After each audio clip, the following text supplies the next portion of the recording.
Bismillah ar-Rahman ar-Rahim. Assalamu alaikum wa rahmatullahi wa barakatuh. We welcome you once again this evening to the airwaves of Salam Media, our listeners, our viewers on the various platforms of Salam Media on this Wednesday evening. A rather chilly evening out here in Johannesburg, but wonderful that you are able to join us. And it is Wednesday night with myself, Inayet, Wadee, where we take a look at a number of issues. And one of the major issues at this point in time that has been a talking point in South Africa has been the Gay Pride Month, and Woolworths at the center of this entire debacle and controversy.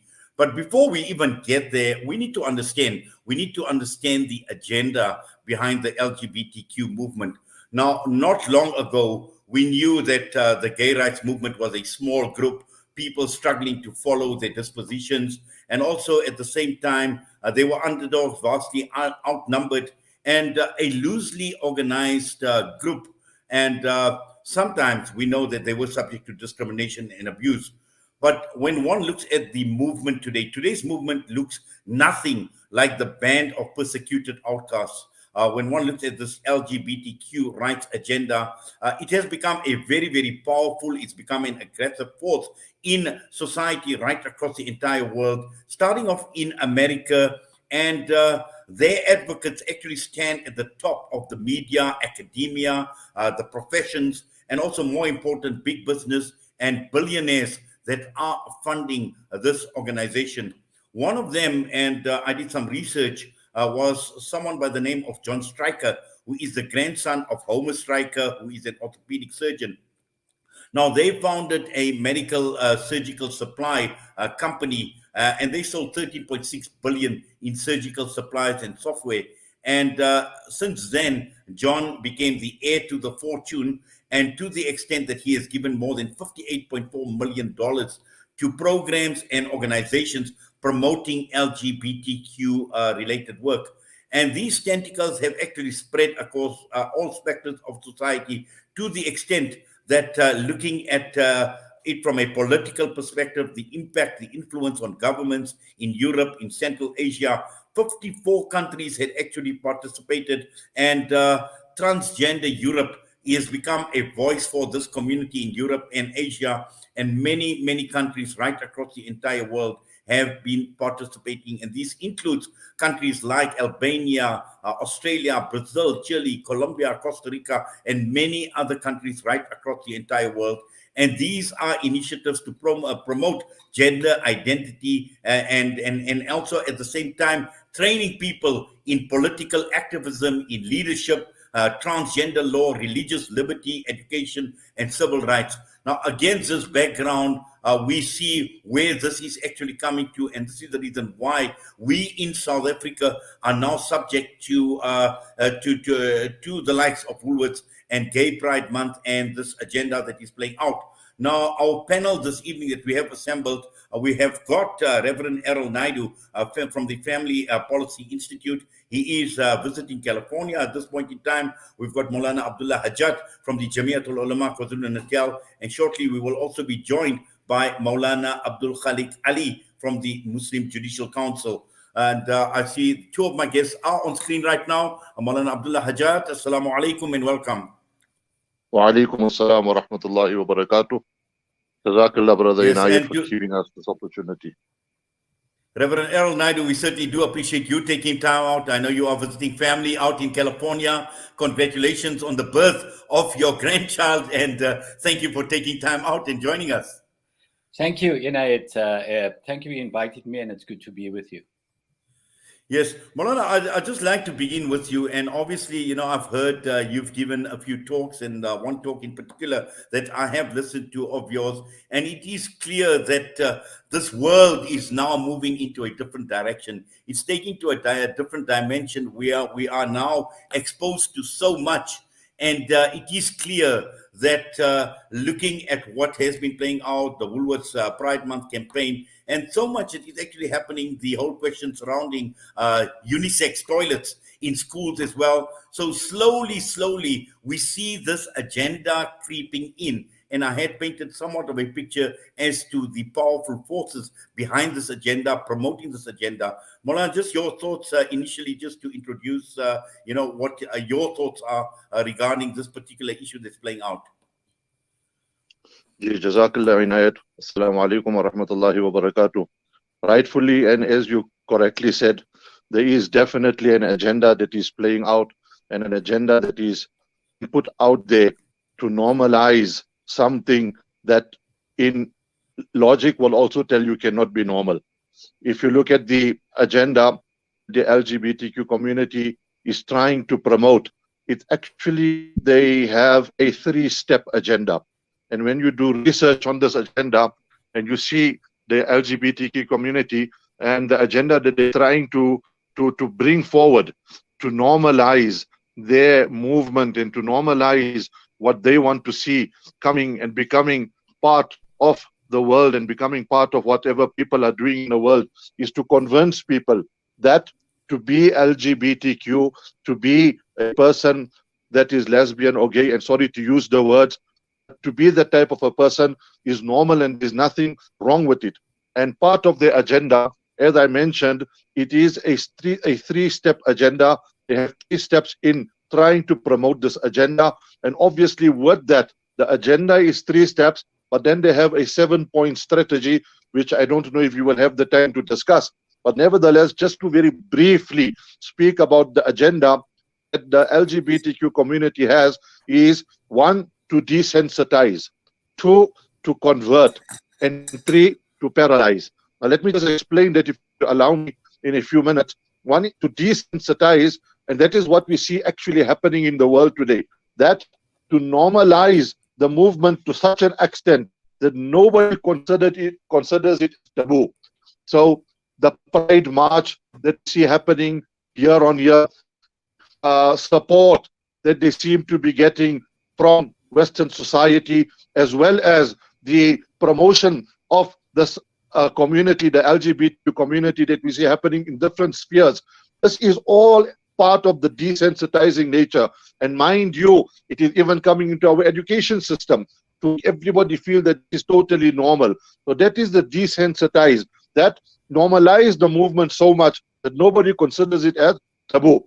Once they have managed to desensitize, and unfortunately, and I would say rather unfortunately, to a large and to a great extent, this has been in a way have achieved this desensitizing, because if you look just few years down the line, and when I say few years down the line, we talk of the 1960s, the early 1970s, even in Western world, first world countries, this practice of LGBTQ was regarded as a criminal offense. If we only look at the Stonewall gay club in New York City in 1969 that was raided. Why was it raided?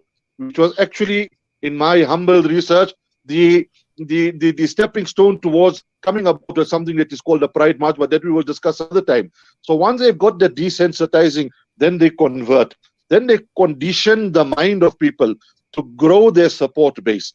They start conditioning your mind to say that this is totally normal. Now you'll find gender-neutral toilets in public spaces, gender-neutral gender-neutral activities taking place, office spaces. And how many people have told me after the many programs that they have done that in their office space they've already moved on to gender-neutral toilets and gender-neutral restrooms. So that is the convert part, and then paralyze. Once you have been converted, turning back becomes very difficult, because now they have got your support. They have made you feel that what they are doing is nothing wrong. So now you are paralyzed. Now for you to turn back will probably take great prayers of someone or a miracle for you to turn back on your support for this movement. Yes, shukran for that, Maulana. And I see Maulana Abdul Khaliq Ali is also with us. Maulana, assalamu alaikum. Okay, I think we'll still try wait for him to connect. Reverend, let's just go across through to you now. It is clear from what Maulana is saying, and we're talking about desensitization and also looking at just a family value system. And when one looks at it from a family value system and looking at this LGBTQ agenda in terms of how radical this is defining values that we hold close to our hearts. We hold families close to our hearts, marriage, which is sacred, family, which is sacred, biological truth. All of these are actually sacred. And when one looks at it against that background, how this is actually redefining this entire value system that we hold so dear to us. Yeah. Mr. Inayet, our ministry or organization, Family Policy Institute, is founded on those truths that marriage and family are foundational institutions, ancient institutions given to us by God. Marriage is a union between a man and a woman. That man and woman comes together in holy matrimony. They found a family. Family is the building block of society. And all great, flourishing, and stable societies have strong families at their foundation. And so the LGBTQ political ideological movement is arrayed against family values. As a Christian, my view is, and it's the view of millions of Christians, that this ideology is attacking our value system, attacking our marriages, our families. It's indoctrinating children in the education system. It's pulling and tearing at the very fabric of our society. And so we cannot agree with it. We have to oppose it. We have to reject it. Now, coming to the Woolworths campaign, on the 6th of June, I sent out a video that went viral telling people about this Woolworths Pride celebration campaign. And now, the reason we oppose it is it's because Woolworths is a retail store that is serving people of all walks of life. What they have done is they've taken sides with this political ideology. Now, I want to point out, Mr. Inayet, that this is not against LGBTQ people. We strive to live in harmony with them and with everybody else. It's not hate. It's not calling for violence or any of those things. We abhor violence of any kind. This is not against people, and I know a lot of LGBTQ people disagree with this political ideology and this agenda because it's causing people to resent them, because this ideology has been imposed on people. It's been shoved down people's throats wherever you look. Now, Mr. Roy Bagatini, the CEO of Woolworths, called me and he explained the rationale behind their campaign, and he called it, or he referred to it as inclusive justice. He said these people are excluded and marginalized, and they creating a welcome kind of environment for them. And I had to explain to them that that claim is actually false, because as the Mulana explained before me, this ideology, this movement is supported by the American government. Just the other day, the president of America, Joe Biden, had a LGBT pride celebration at the White House and had the LGBT flag flying alongside the American flag. The European Union, many powerful Western nations, the United Nations, Hollywood, the entertainment industry, Disney World, that was created for the fun and wonder of children, is now controlled by the LGBTQ agenda, and they're using animated feature films and cartoons to target children, to indoctrinate them with this. In our schools, right now, in South African schools, they are pushing comprehensive sexuality education that was designed by LGBT activists and the International Planned Parenthood Federation, and it is abortion and LGBT propaganda indoctrination to minor children. And our government, our Department of Education, is behind this, pushing this. And who's controlling these things from behind? UNESCO, a UN agency. There are billionaires, American billionaires and billionaires in other places that is financing this. Major corporations, the biggest corporations in the world today, are flying the LGBTQ flag. So people of faith, wherever we look, we're bombarded with this ideology. And we're saying enough. And Woolworths has joined this ideology, this political ideology, and has taken a stance and saying, we're against people of faith. We stand with this. We're alienating people of faith, and we don't care, because we feel that standing with this LGBT pride celebration movement is more important than the majority of our customers. Now, that is insane to take that kind of stance from a retail giant like Woolworths. That's not their core business. They should be welcoming everybody, not alienating people. One of the things Mr. Bagatini also said, my first video, and I want to correct it on this program, that I put out, I said they've got this Pride merchandise in their store, and it includes a children's range. It doesn't include a children's range. That was a mistake. It was the information I got, and I put that out. So I want to correct that. There's no children range in it. However, children are still confronted with LGBTQ paraphernalia when they go into Woolworths stores with their families. Now, no parent expect their children to be bombarded with LGBTQ propaganda in a retail store when they go to buy groceries and clothing. Also, same-sex kind of paraphernalia and imagery is in the Woolworths stores, and it's a subtle form of sexual indoctrination. Now, why is the retail store taking this stance? They shouldn't be involved in this at all, and that's why there's this backlash against Woolworths. And the liberal mainstream media siding with Woolworths and saying, well, the response to this campaign, their Pride campaign, has been largely positive.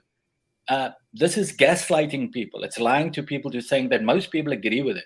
Most people don't. In this country, South Africa, most people don't. And so we asking people to boycott Woolworths, even if it's just for the month of June.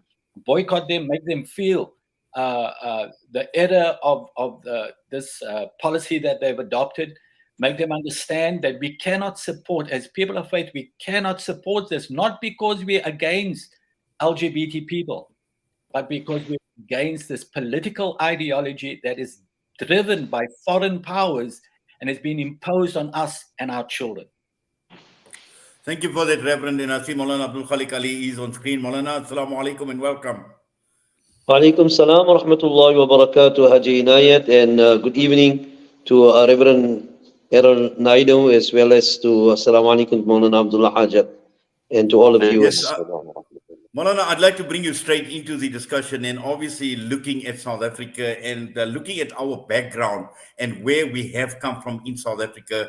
I would say a fairly conservative society across all faiths, across all walks of life.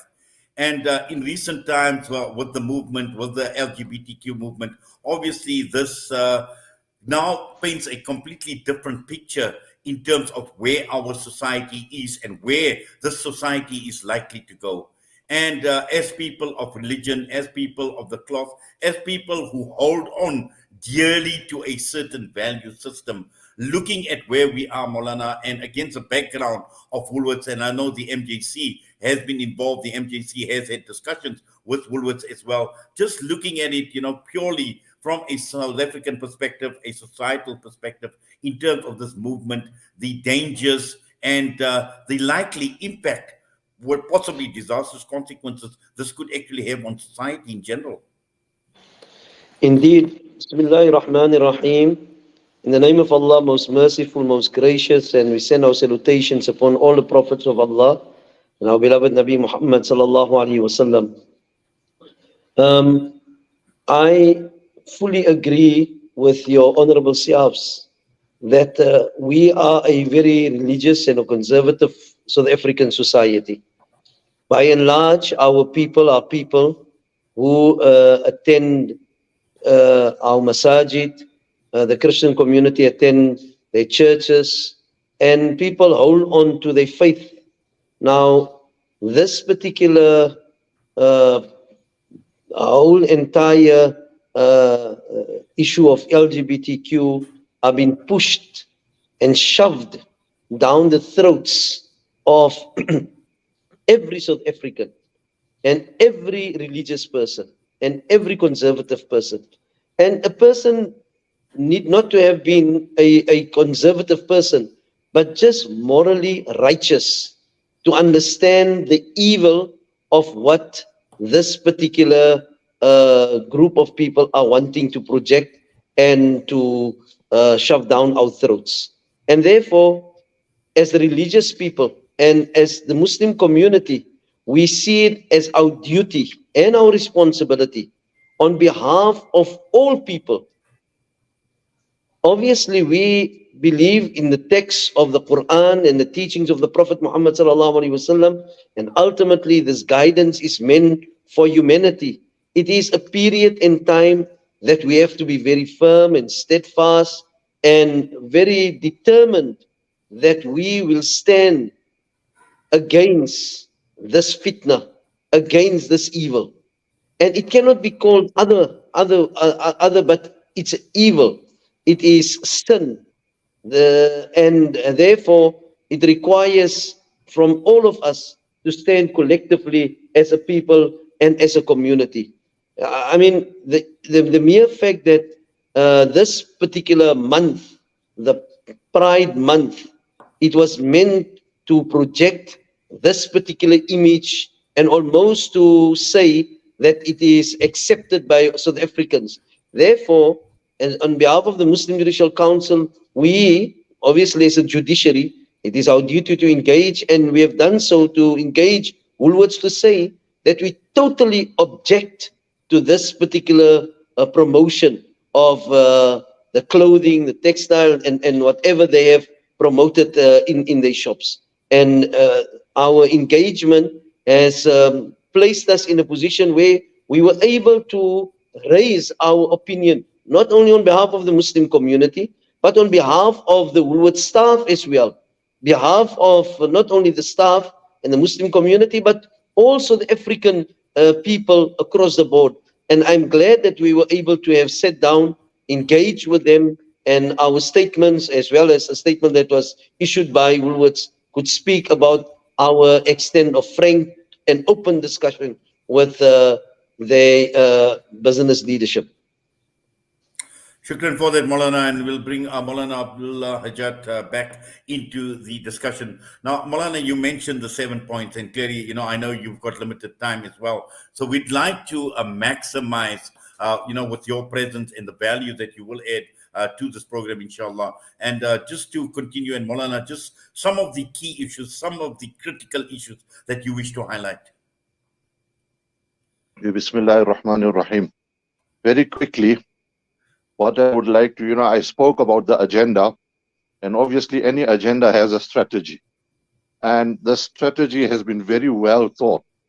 In fact, the LGBTQ community, two gay people from the States, from America, they have written a book. And also the name of the book, and I hope I'm not overstepping my limits, but the name of the book also is very unique, On the Ball. And in that book, they highlight the strategy that they will come out with in order to promote the agenda that they want to bring forth and the agenda that they want to bring out. And that strategy starts off, the very first point is non-violent. And this is very unique, that they are saying to their people, they are saying to the people that identify with their belief system, that we will convince others that LGBTQ plus people are good people. They are not evil people, they are not bad people. And I want to give you a case study. As you rightfully mentioned in the beginning, I've been doing many programs and workshops on this topic. And after some of the programs, people would come to me and share their experiences. And after one of the programs, the person came to me and said to me that, we're facing this problem already, where my daughter came home. My daughter told me, who is studying at the university, and my daughter told me, I don't understand, why are you people making such a big noise about the LGBTQ people, because they are better than some of our own people. They are so friendly, they are so kind, they are so good, and there's nothing wrong with them. They are very nice people, but little do we realize that this is part of the agenda to win over people with love. And obviously, this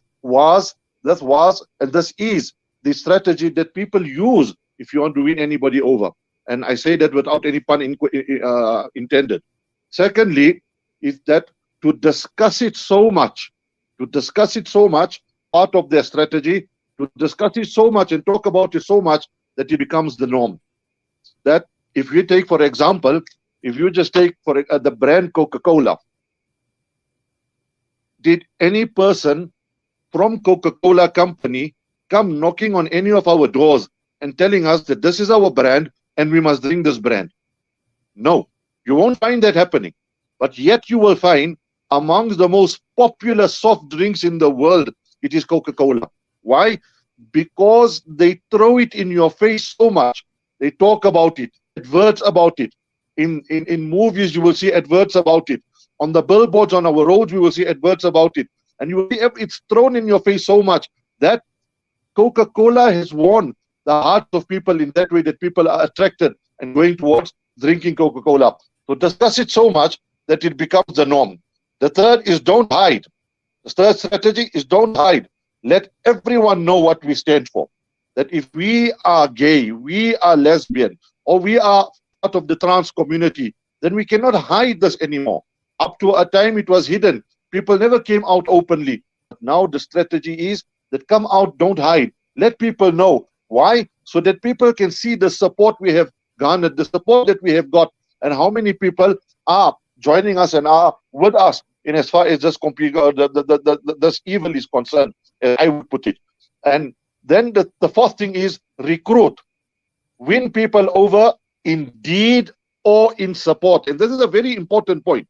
Win people over in deed. Either let them start doing the same evil that we are doing, let them start coming across and doing the same things that we are doing, or if they don't want to do it, let them support us. Let them wear the type of clothing that we want them to wear. Let them wear the type of happy socks that we want them to wear. Let them put their children to sit in front of those cartoons where we will indoctrinate the mind of their child through those cartoons. And let the children see that SpongeBob in SquarePants, which has a trans character in it. Let the person see that Jurassic Park, which promotes lesbianism and two girls are kissing. This is what the strategy is. That recruit, and the recruit, they are doing it through different media platforms.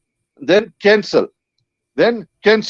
Public figures opposed to the phenomenon are denounced. If anybody talks against the LGBTQ, they must be regarded as backward. They must be regarded as they come from the Stone Ages, or they must be regarded as foolish and stupid people, because we are living in a new world. The world is changing, and we are living in a new world.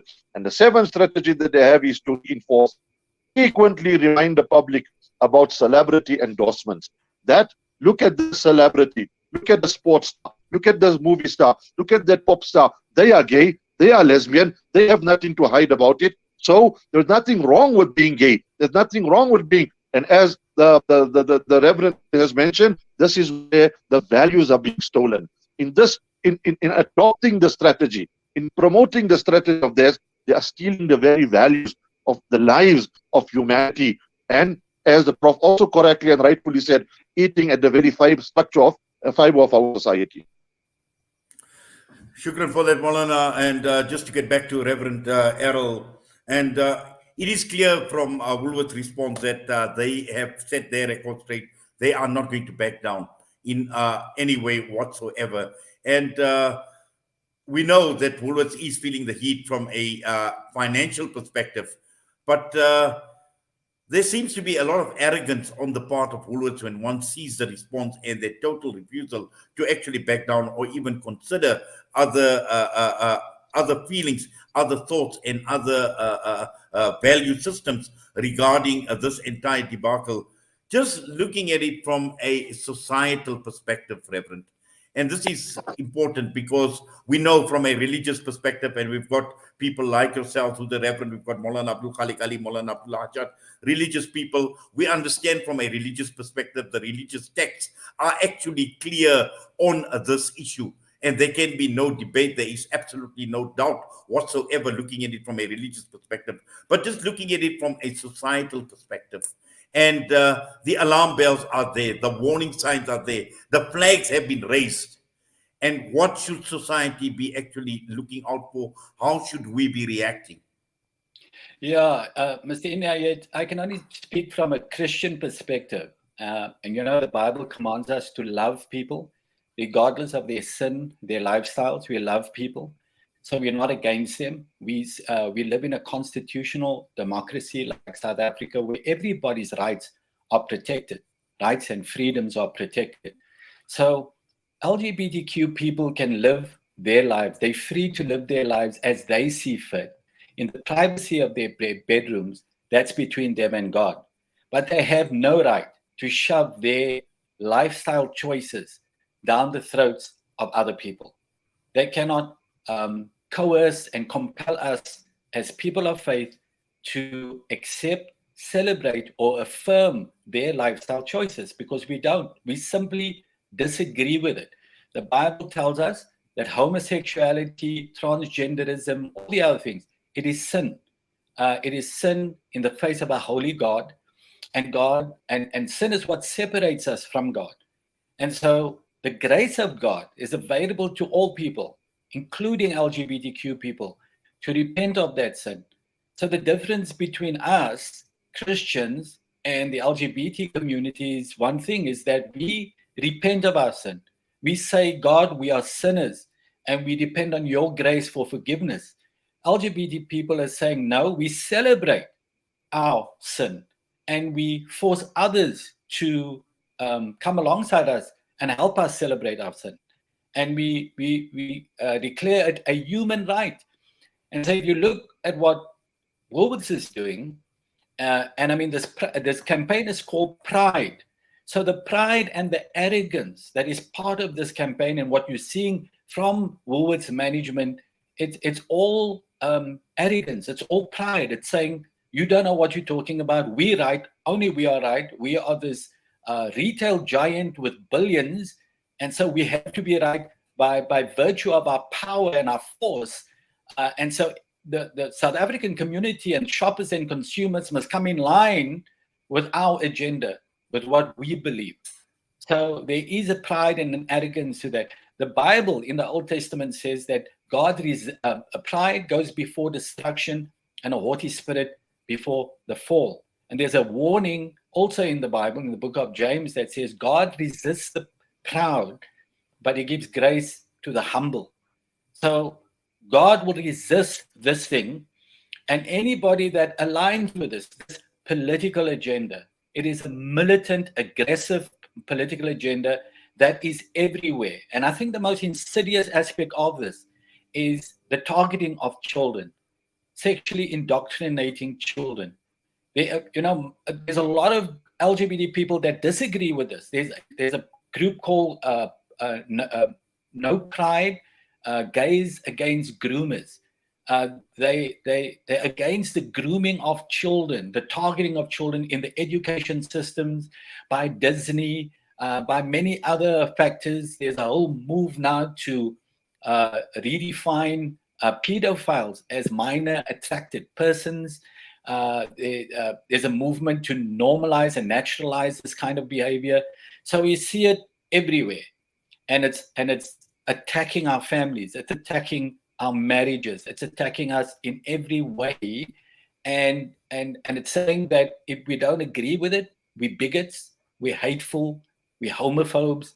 So they shame you to silence you, to force you and compel you into getting into agreement with us. Otherwise, you're a bigot or hateful, or you're a racist, or you're a Nazi. So you don't want to be all of those things. So you just shut up and you just accept it. And I'm telling people not to accept this.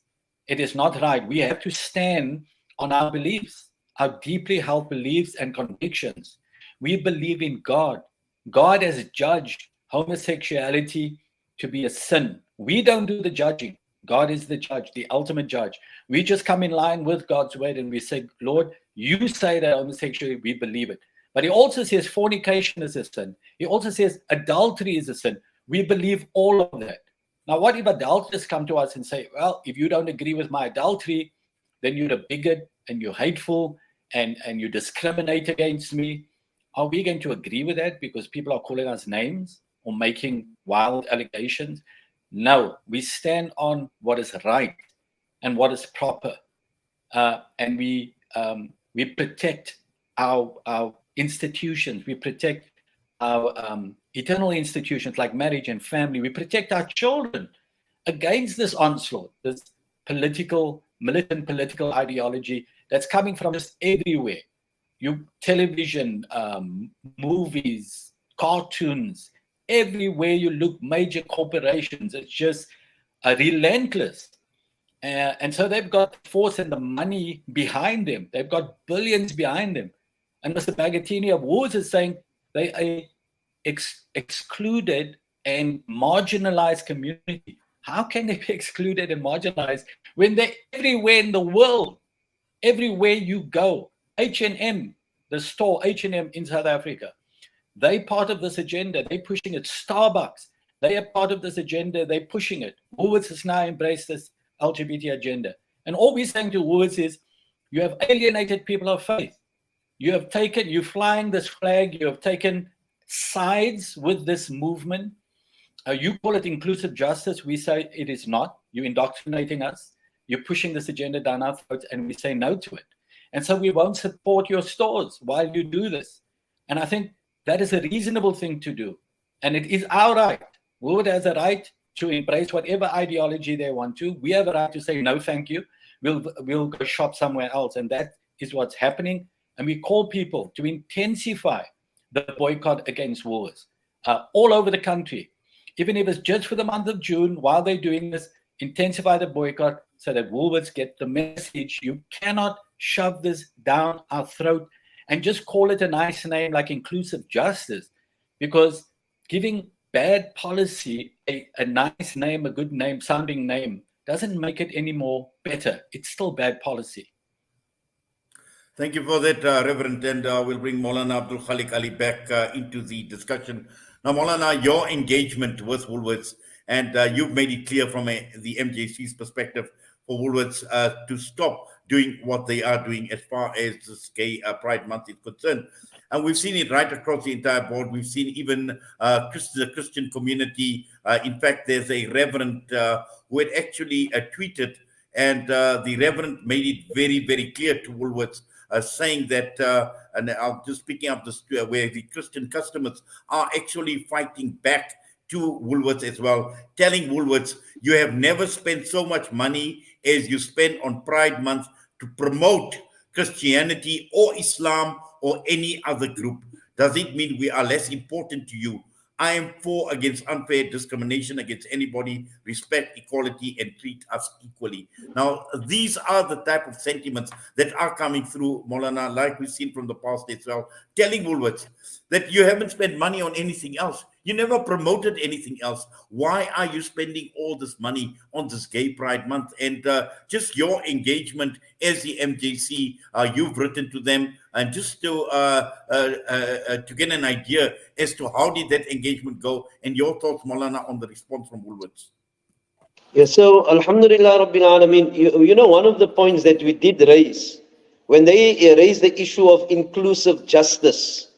So the fact of the matter is that our community and our people that stands for faith, and as a Muslim community, we have always preached in terms of inclusive justice. The reality of the situation is, when you think in terms of in our community, in our society, there's never been a criteria that a person must declare his sexuality or his inclination towards any type of sexual behavior. When a person enters a masjid, and I'm very sure even in terms of the church, it's an open, inclusive area where people are welcome to enter into. Now, with this particular inclusive justice, they've excluded, in reality, those who stands for morality, those who stands against homosexuality as such. So, amongst the things that we've raised, we said that, I mean, if you look at the gender-based violence as a matter of fact, it is such a serious issue in our community, in society. Where have they been promoting gender-based violence, or to what a standard has they pushed it compared to this particular promotion of this LGBTQ agenda? And so that was a very clear issue that our members came through very, very strongly as well, in terms of explaining to them our objection to promoting this particular agenda. The reality of the situation is that this is a global move, and South Africa this year is being bombarded. South Africans are being bombarded. We are getting a taste of what is intended ahead. And therefore, it requires from all of us, as every single Muslim, every single individual that stands for morality, like Reverend Errol has explained in terms of Christianity, we need to be able to form a sound base and a solid foundation and stand in collectively as a South African people against what they intend achieving. And Woolworths, and like other stores, they must be able to feel the buying power rests with community and society. We must make the moral choice, as well as our conscience must be able to drive us to say, I cannot support these particular stores that promote this particular agenda. And you know, in our meeting with Woolworths, we were able to produce our position as Islam to them. You would recall last year, the Muslim Judicial Council issued our fatwa in the month of June, and we made it absolutely clear in terms of the position of Islam. And subsequently, the United Ulama Council of South Africa issued their particular statement. We made it clear to them, our standing and our position is an uncompromised position. It is a position that is going to remain because it is godly, divinely given. It is not a position that we can ever be compromised, irrespective what you are going to be promoting, and we are saying to you that we object to this. So we were very clear in terms of our articulation and also addressing this particular issue of inclusive justice. But you know, one of the areas that we should be able to speak about, you get these particular individuals that speaks about human rights. Now, this is no human right. This is a feeling. And what Reverend Errol has made references to, now, I've read an article yesterday, La hawla wa la quwwata illa billah, that how this free will and this free expression is now directed at innocent children. And almost saying that you can be able to be having a sexual relation with a child. You feel sexually inclined towards a boy or to a young girl, then you should be able to be given that particular freedom. Where is this going to end?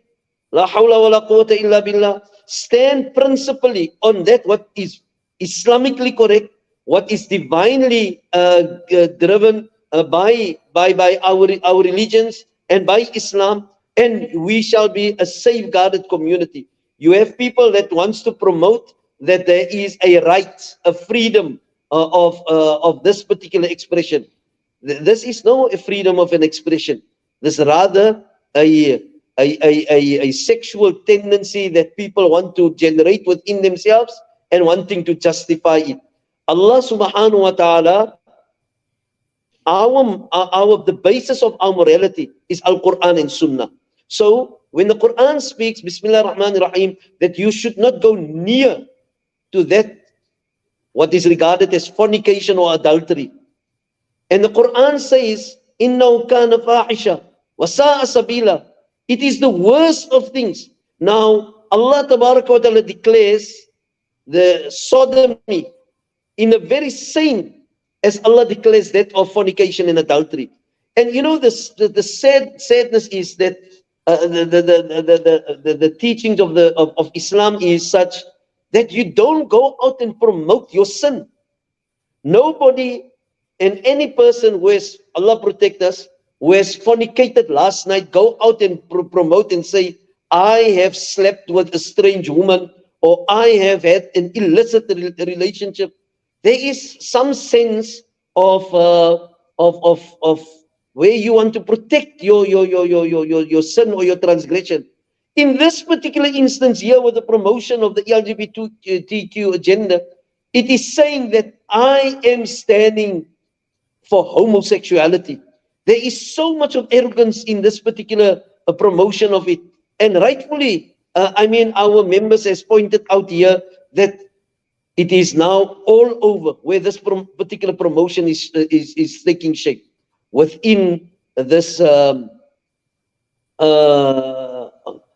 type of films, the type of children programs that is promoting that. La hawla wa la quwwata illa billah. In fact, we have to be so cautious in terms of what the exposure is and to what exposure they are of our children. Allah protect us. I mean, Maulana, Jazakallah for that. And I see Maulana Abdullah has had to leave because he had to go another engagement at 8 o'clock. But Reverend, just coming back to you. Now, one of the taglines that Woolworths has actually used in their Pride campaign is "Be an ally," and we've seen, despite all the criticism, they've received the thumbs up from members and allies, obviously from the LGBTQ community, but also various charities. We've seen political parties like the Good Party in South Africa actually supporting this, and all of this. Woolworths, talking about Woolworths defending the actions, talking about every person has a right to dignity regardless of their identity, the whole question surrounding hiding behind the Constitution. But what about your and my constitutional rights? The very same Constitution speaks about freedom of religion. And this very same Constitution talks about protecting religion, but by forcing, for example, just gender unisex toilets, for instance, into schools, that alone speaks volumes. So what about the rights of those children that actually don't subscribe to that agenda, that are religious, that are Christian, that are Muslim? What about their rights? So again, we see this major conflict that is taking place, on the one hand, talking about human rights. On the other hand, you're talking about protection of religious rights. Yeah, Inayet, this is a political agenda, and it's been driven from overseas by the United Nations, like I said, powerful Western governments, billionaires, and many others. It's a political a juggernaut. And it's one of the things they do, and they're very good at doing it, is recruiting. And inadvertently, I think Woolworths is helping to recruit people onto their side. And that's why the campaign is entitled "Be an Ally." Be an ally to what? To whom? Be an ally to the LGBT movement. And of course, Christians and Muslims are saying, no, we don't want to be an ally in this movement. We want to live in harmony with people, but we don't want to be allied to a movement that promotes certain sexual behaviors that we disagree with and what God calls as sin. And so Woolworths also says everybody has dignity, that quote you just read, as dignity regardless of their identity. Now, people's sexual choices is not their identity. Identity is in immutable characteristics. Like I am an Indian male, I have black hair and brown eyes. That's my identity. That's how God made me. And so apartheid discriminated against me because I was Indian and therefore black in the country, and I was excluded and discriminated against. And that was unfair because I couldn't change into a white man to escape the laws of the apartheid government. I am who I am. But sexual choice is not like that. You can change your sexual choices, your sexual preferences, but you can't change your identity. So your dignity doesn't lie in your sexual choices, it lies in your identity. And there are many, many homosexuals that have come out of the homosexual lifestyle and are living normal heterosexual lives today. Many of them got married and they talk about it, but this movement silences them. It excludes them. You'll never see them in the media, former homosexuals, and there's many of them because they prove that you can change your sexual preference. So this entire Woolworths campaign is built on lies, on deception. And so this essentially, it's a battle between good and evil, light and darkness, truth and deception. That's what it is. And we as Christians, we stand on the side of light. We stand on the side of good, of righteousness.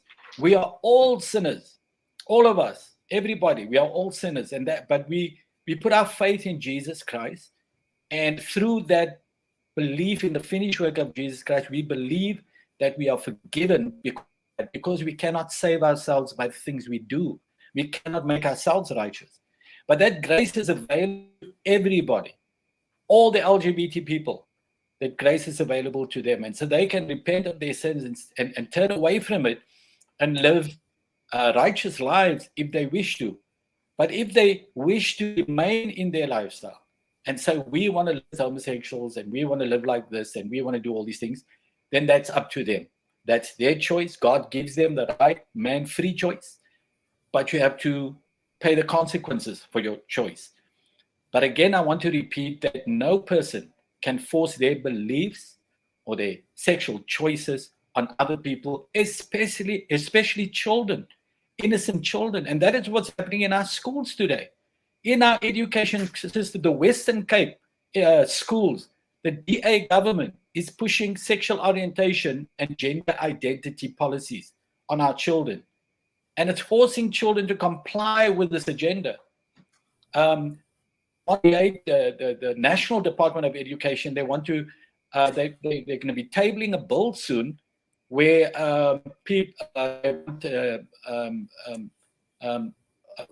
unisex uniforms, sorry, I'm trying to get the word, unisex uniforms, toilets, and all of those kind of things. Our government is currently advancing the single marriage statute, which is going to change the marriage laws in South Africa. And it would mean that marriage between a man and a woman is going to be abolished in law in South Africa. Marriage would mean a union between a man and a woman, two men, two women, and maybe even groups of 2 men and 3 women. This is where we're heading. Also, our government is pushing decriminalizing the entire sex industry, including the pimps and the brothel keepers and the people that abuse and exploit women and children. Government wants to throw the door open and make everything legal. That bill has stalled in Parliament because the state law advisors has told them they cannot do that. They have to bring regulation. They can't just throw the door open. Also, hate crimes laws. Our Justice Department is pushing hate crimes laws. And you know what? Hate crimes laws, it's going to criminalize any kind of scriptures that says homosexuality is a sin. So if anybody says or preaches that homosexuality is a sin, it will be considered hate speech, and you'd be prosecuted for a hate crime by just saying that homosexuality is a sin. They're going to silence you, prosecute you for disagreeing with a sexual preference. Now, why is our government, and they're pushing this comprehensive sexuality education in our schools that has been devised and brought from overseas, even though the ANC repeatedly say we need African solutions for African problems, they're importing all of this stuff and pushing it down on us here in Africa. So we're not creating our own solutions. But where does it all come from? Well, the answer is the interglobal LGBT political movement. It's called the sexual rights movement. Every UN agency is behind this. The World Health Organization is currently busy with this pandemic treaty. What is the global pandemic treaty? They want to control the health policies of every nation in the world, every nation of the world. And what is part of that World Health Treaty is that this is a health treaty, but abortion would be mandatory in it for children as young as 12 without consulting their parents. Comprehensive sexuality in education will be compulsory in this global health treaty. So you see there's countries that haven't accepted this abortion ideology, LGBT ideology, and this is how they're going to bring it in through this global pandemic treaty. The World Health Organization is busy with it right now. So you can see, Inayet, this is a global movement. It's pushing its agenda everywhere possible, even in our churches, everywhere. It's coming in at every angle. It's powerful. The mainstream media is pushing this. And so it's relentless. All we have is our faith, our belief in God. And that's what we must stand on. We won't budge. We won't move. We won't compromise. We believe in God and the model laws He has given us. We will not compromise in that. and we will not support Woolworths, H&M, Starbucks. Whoever aligns with this is aligning against us. Thank you for that, Reverend. And just to bring Maulana Abdul Khaliq Ali back into the discussion. Now, Maulana, earlier today, I did get a message from someone who says, why can't we start a movement in South Africa, combine all the religious denominations called Organization for the Promotion of the Freedom of Religious Thought, Belief, and Education? And I think education is absolutely important. It is critical in times like this. The Reverend spoke about this greater agenda, but looking at generations, looking at obviously our generations, we're just there and thereabout, but just looking at future generations, looking at what they're going to be exposed to. And also a simple example one can actually use, Maulana, is a child who is a minor cannot go and buy a packet of cigarettes. But in this instance, a child can get up one morning and decide, you know what, I'm a girl, but today I want to be a boy. The next day you can change into something else. Now, these are the choices that they're giving young children who are not even allowed by law to buy a packet of cigarettes. Now, where does this leave us from an educational perspective? But also, more importantly, we've got a lot of work ahead of us to work with our young generation. And this includes, our schools, our madrasas, our masajids. There's a lot that we need to do, Maulana. If you could unmute your mic, please, Maulana. Okay. Yeah. The importance of the family structure. The basis of any society is the family unit. Now, when we study the verses of the glorious Quran, when we study the verses of the prophetic teachings, there's nowhere in any text or in any holy scripture where there is references made to that family structure made up of a male and a male or a female and a female. Rather, the prophets of God, the prophets of Allah, every single Nabi, when it is referred to in the glorious Quran, it is referred to, and there is a family structure. Like, for example, we are now going for, our people has gone for Hajj, the pilgrimage, Reverend Errol. And then you find there is Abraham and his wife, and there is a son, or there are sons of that particular family unit. The uniqueness of how the Quran convey the message for future generations, it has been as such, it shall be, and therefore it is our collective duty and responsibility to preserve the family structure. That family structure speaks about a nikah, a marriage between a male and a female. Then only we can be able to speak about a nikah being consummated. In Islam, there is no way wherein a marriage is consummated between a male and a male and a female and a female. When references are made in terms of the theology of Islam, the fiqh of Islam, it speaks about a nikah between a male and a female. And then in the sunnah of Allah, when Allah Tabarak wa Ta'ala speaks about Bismillah ar-Rahman ar-Rahim and speaks about Adam alayhi salatu wasalam, Adam and Eve, Allah subhanahu wa ta'ala speaks from the twain Allah subhanahu wa ta'ala brought that offspring. And that is the sunnah of Allah subhanahu wa ta'ala that has prevailed throughout the centuries.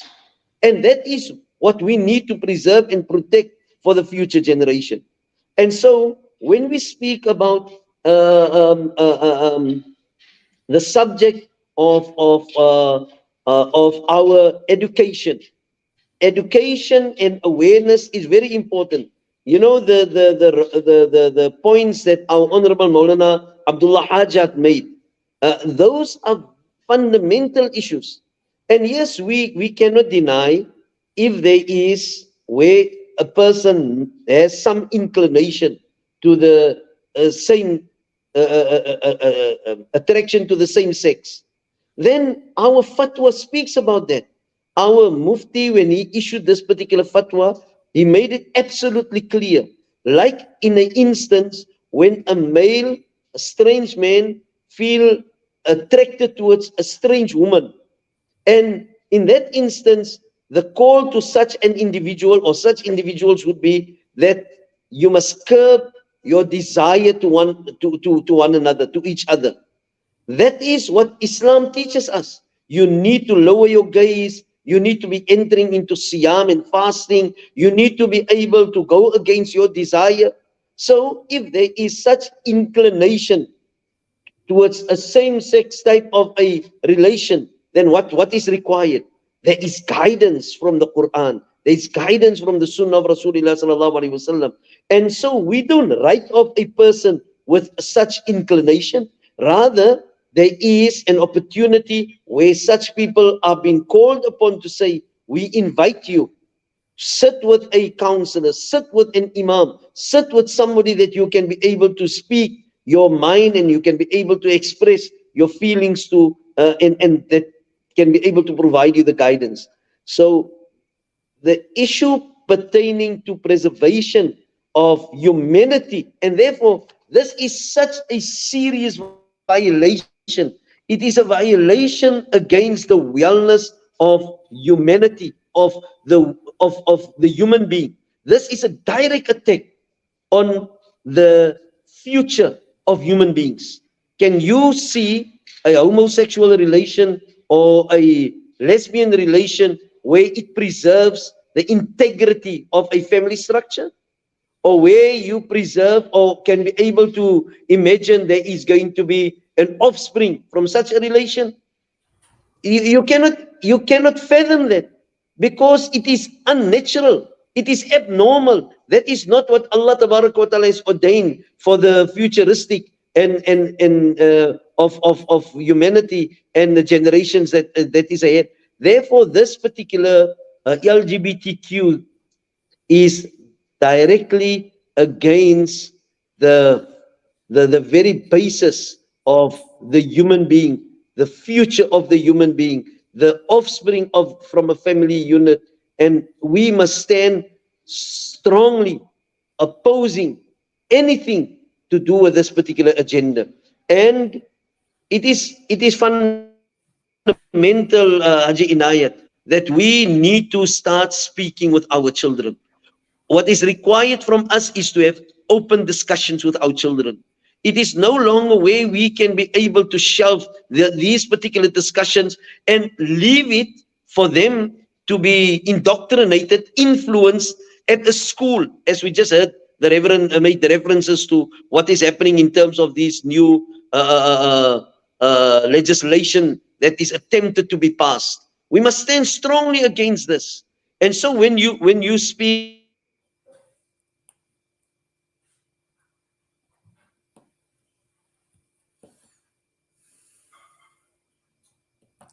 Yes, I think Maulana Abdul Khaliq Ali just froze. Reverend, I know you're going to leave. You've got about 3 or 4 minutes. Just some final thoughts before we take leave of you. Yes, thank you for the opportunity for having me on the show, Inayet. I really appreciate it. And I just want to reiterate and repeat my contention that this is not against ordinary LGBT people. We don't advocate for hate or for resentment against ordinary people. We don't call for violence, any form of violence, for any reason. This is a peaceful protest to protect our values and to say we don't want our families, our children indoctrinated with this propaganda in Woolworths stores or anywhere else. We want to live in peace.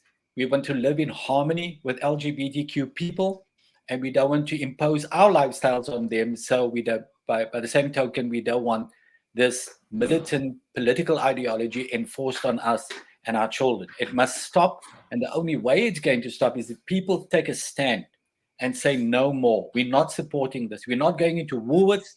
We're not going to H&M stores or to Starbucks. Anybody promoting this ideology and the gay pride celebration, we won't. Not because we hate people, but because we love God. We're on the side of God and righteousness and truth. That's why we hate no one. But don't force this on us. So I want to encourage everybody watching this program to do this in peace and in love, but make a statement. We will not be indoctrinated by this ideology any longer. We're taking a stand. We're protecting our children, our marriages, and our families, our institutions. We're going to protect our children, even in the schooling system, from indoctrination. We stand against any kind of social extremism. We want to live as South Africans together in harmony, but we cannot, obviously, when these big corporates are taking sides and bashing us with this ideology, we're saying no to it.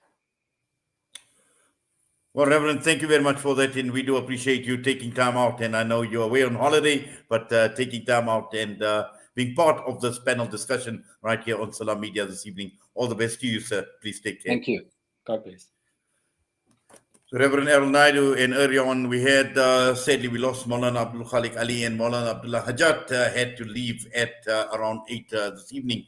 But I must say it's been quite an inspiring discussion, but also a lot that was unpacked on this particular issue surrounding the LGBTQ agenda, and more importantly, how companies like Woolworths have actually bought into this agenda and how actively they have been promoting this.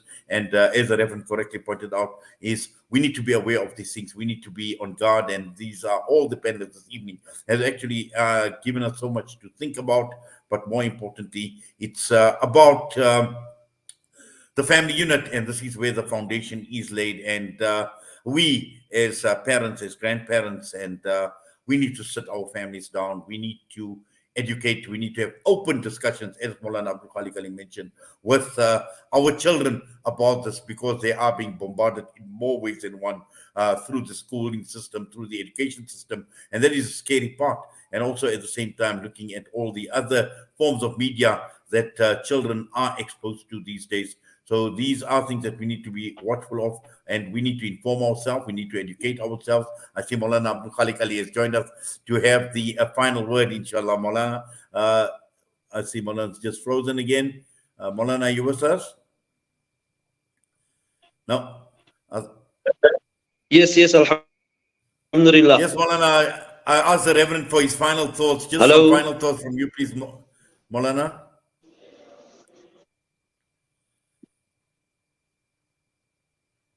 Jazakumullah. The Quran is the ultimate guide for humanity. When in the month of Ramadan, when we read so commonly the verse of the Quran, شهر رمضان الذي أنزل فيه القرآن هدى للناس. It is a guidance to humanity.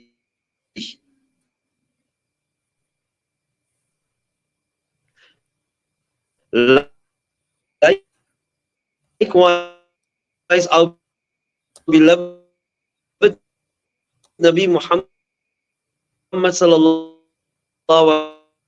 alaihi wasallam. Maulana, can I suggest you as a mercy unto the entire universe.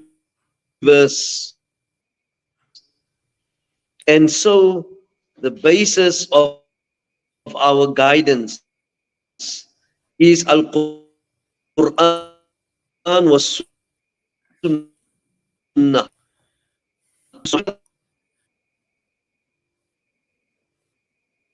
That I would like to conclude on, and we all make this particular dua.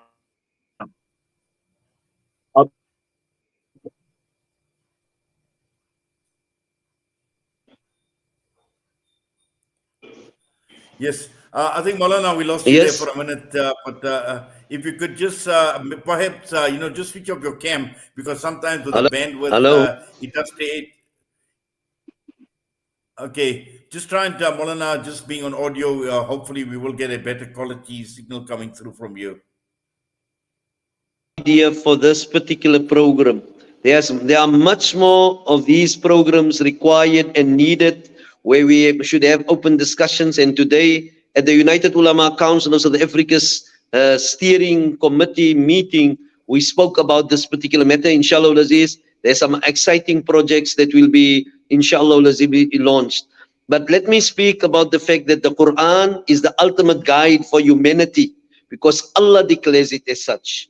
And secondly, the Prophet Muhammad sallallahu alaihi wasallam is the ultimate role model for humanity, and he's been sent as a mercy unto humanity. And we need to hold very firmly to the Quran and the Sunnah, and we shall be protected and preserved. A second point that I would like to make is the Quran. There's a beautiful dua that Allah subhanahu wa ta'ala teaches us. Allahumma habbib ilayna al-iman wa zayyanu fi qulubina wa karrih ilayna al-kufra wal-fusuqa wal-isyan waj'alna min ar-rashidin. And so in this particular dua, we are taught, oh Allah, grant us that love for iman and everything that is attached with iman, and purify it in our hearts. But at the same time, Allah subhanahu wa ta'ala adds to that and says, وَكَرِّهْ إِلَيْنَا الْكُفْرَ, and place in our heart the dislike of disbelief and the dislike of sin and abomination acts. And so this is what the Quran teaches us. And I would like to conclude by saying, parents, take your amana and your responsibility serious more than ever.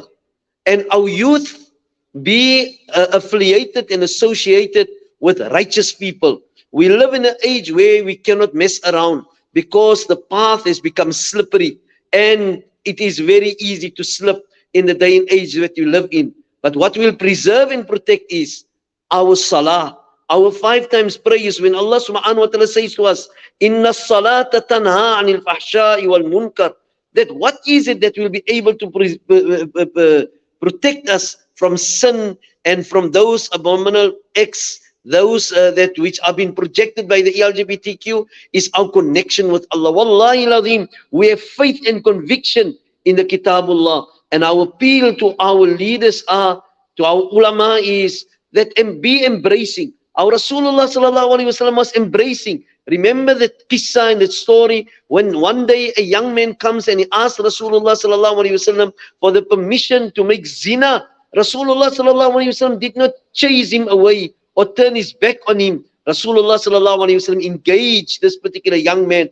provided the necessary ruhaniya spirituality to him, provided the necessary guidance to him, engaged his intellectuality, engaged him. And then Allahu Akbar walillahi alhamd, it is said that this man never ever engaged in fornication or found any attraction towards zina any further in his life. Subhanallah. And so as ulama, our duty is cut out.